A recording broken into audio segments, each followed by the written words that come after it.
শোনো হে শ্যাম তোমায় বলি তোমায় যজ্ঞ করতে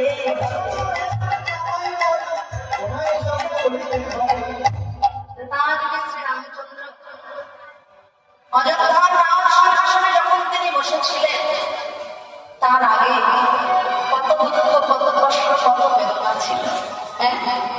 14 বছরের জন্য শ্রীরামচন্দ্র গিয়েছিলেন বনবাসে রাজার ছেলে হয়ে মনে মনে কত কষ্ট কত যন্ত্রণা তিনি সহ্য করেছেন। তার জন্য দায়ী কে?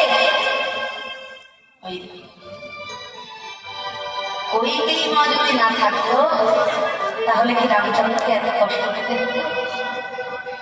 কিন্তু সবচেয়ে সবচেয়ে এই কইকেই মা কিন্তু রামচন্দ্রকে সবার থেকে বেশি ভালোবাসে।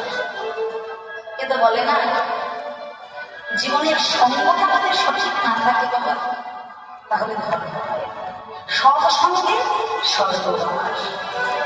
এই কইকেই মায়ের মনটাকে বিশান্ত করে দিয়েছিল কে? কি নামটা? আগেকার দিনে আমরা ঠাকুমার বলে যখন ঘুমতাম, দিদিমা ঠাকুমার বলে ঘুমোতে ঘুমোতে ঘুমানোর সময় এই সমস্ত রামায়ণ মহাভারত এই সব পুরাণ ঘটনাগুলো শুনতে শুনতে আমরা ঘুমিয়ে যেতাম। কিন্তু আজকের দিনে ফেসবুক, হোয়াটসঅ্যাপ, ইনস্টাগ্রামের যুগ, ওইসব এখন ব্যাগ বেটে হয়ে গেছে। কিন্তু এই যে শিক্ষা, এই যে আমাদের সংস্কৃত ভারতীয় সাহিত্যে যে কত সুন্দর সুন্দর শিক্ষা, এই শিক্ষাগুলো থেকে আজকে আমরা বঞ্চিত হয়ে যাচ্ছি। এই ধর্ম শিক্ষা যদি একবার কারণ আসে অমানুষ মানুষে পরিণত হয়ে যায় আর মানুষ দেবতায় পরিণত হয়ে যায়। কিন্তু আজকে আমাদের যে সমাজ, এই সমাজ অমানুষকে মানুষ হতে দেবে না। তাই ধর্ম শিক্ষা, নীতি শিক্ষা, শাস্ত্র শিক্ষা দেখবেন আমাদের ছোট ছোট বাচ্চাদের কিন্তু দেওয়া হয়। আমার ছোট বাচ্চাটাকে আমি যখন পড়াই, হাঁটতে মাঠে উঠি, তারা মাঠে পাড়ে দিই, তাদের খারাপ বসি, তারা হাঁটতে মাঠে কত কষ্ট করে এগুলো মুখস্থ করে। কিন্তু এর মানে হলো এই যে শিক্ষাগুলো আমরা বাচ্চাদেরকে দিচ্ছি, আমার ঠাকুমা কত সুন্দর সুন্দর ছোটবেলায় কত নতুন নতুন শিক্ষা।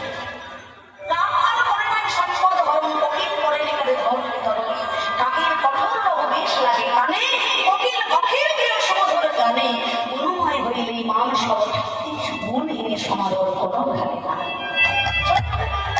তাদেরও ক্লাস 1-এ এই পড়াশোনা আগে বলছে কাক আর কোকিল এই দুজনের মধ্যে পার্থক্যটা কি? কাক আর কোকিলকে যদি আপনার পাশে রাখা হয় আপনি কাকে বেশি ভালোবাসবেন? কোকিল। কেন কোকিলকে আপনাকে কোনো টাকা পয়সা ধন সম্পদ দিয়েছে? তাহলে কাকের প্রতি আপনি না রাখেন না। তাই বলছে কাক কারো করেনি সম্পদ হলো না, কোকিল করেনি কারো ধন বিতরণ। তাহলে দুজনের মধ্যে পার্থক্যটা কোথায়? কাকের কঠোর রকমের লাগে কানে, কোকিল অখিল প্রিয় সমুদ্র গান।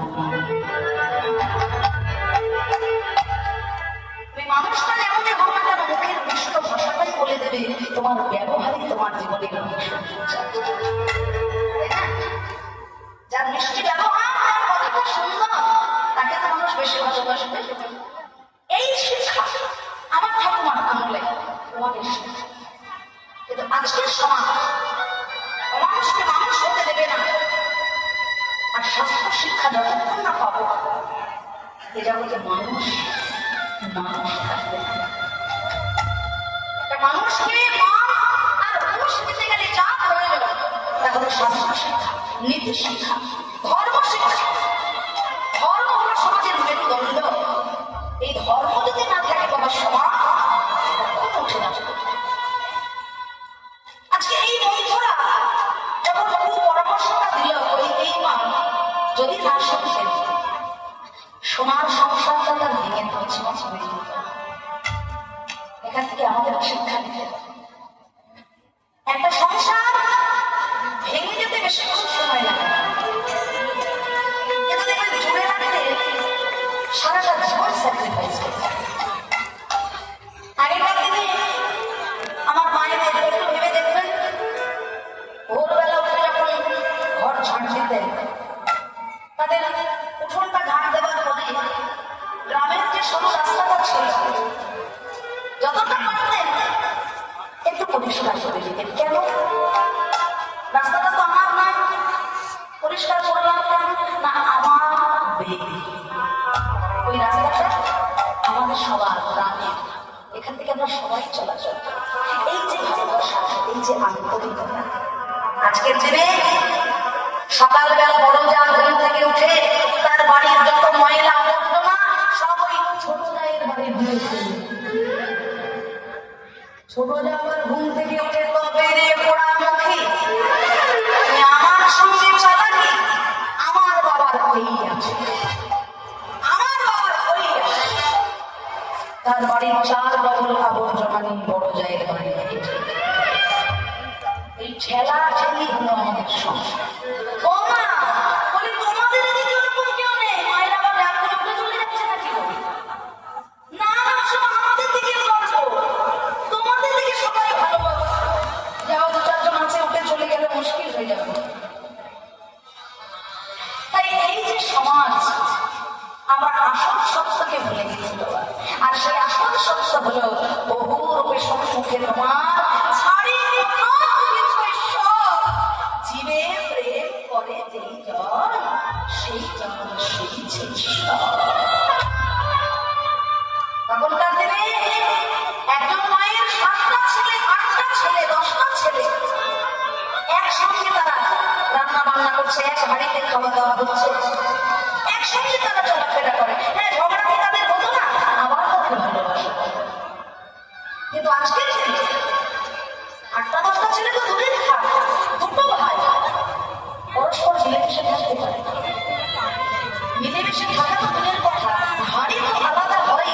এমন সময় আসে সব দিক থেকে ব্লক লিস্ট হয়ে মুখ দেখা দেখিটাও বন্ধ। তাই রামচন্দ্র যেখানে বনবাসে চলে গেলে পিতৃ ষষ্ঠ পালনে এই মাতা হরিগিরি তিনি মা হিসেবে কাজটা খারাপ করলেন, মন করার কথা মতো স্ত্রী হিসেবে তিনি কিন্তু সবার উপরে ছিলেন। রাজা দশরথকে দুইবার প্রাণে বাঁচিয়েছিলেন এই হরিগিরি। শঙ্করাসুরের সঙ্গে যখন তার যুদ্ধ হয়েছিল, সর্ব অঙ্গ হয়েছিল ক্ষতবিক্ষত, এই মাতা হরিগিরি ক্ষণে ক্ষণে ওষুধ প্রয়োগ করে রাজাকে সুস্থ করছে।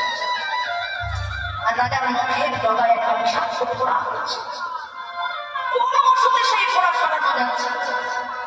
এই মাথা করতে ওই ফোড়া রক্তপুঞ্জ যুক্ত আঙুলটাকে মুখের মধ্যে মুখে করে ওই রক্তপুঞ্জ, পচা পচা রক্তপুঞ্জ বের করে রাজা দ্বিতীয় বাচ্চা রাজা বলেছেন, তুমি আমাকে নতুন জীবন দিলে, বলো তুমি কি চাও? রাজা মশাই, কিছু পাওয়ার জন্য আমি আপনার সেবা করিনি, তবে যদি কোনোদিন পেতে হয় আমি আপনার থেকে চেয়ে নেব, আমার এই দুটো চাওয়া আপনার কাছে পূরণ। আর এই যে এখানে সত্যটা হয়ে রইল, এইটাই হলো বিপদের কারণ।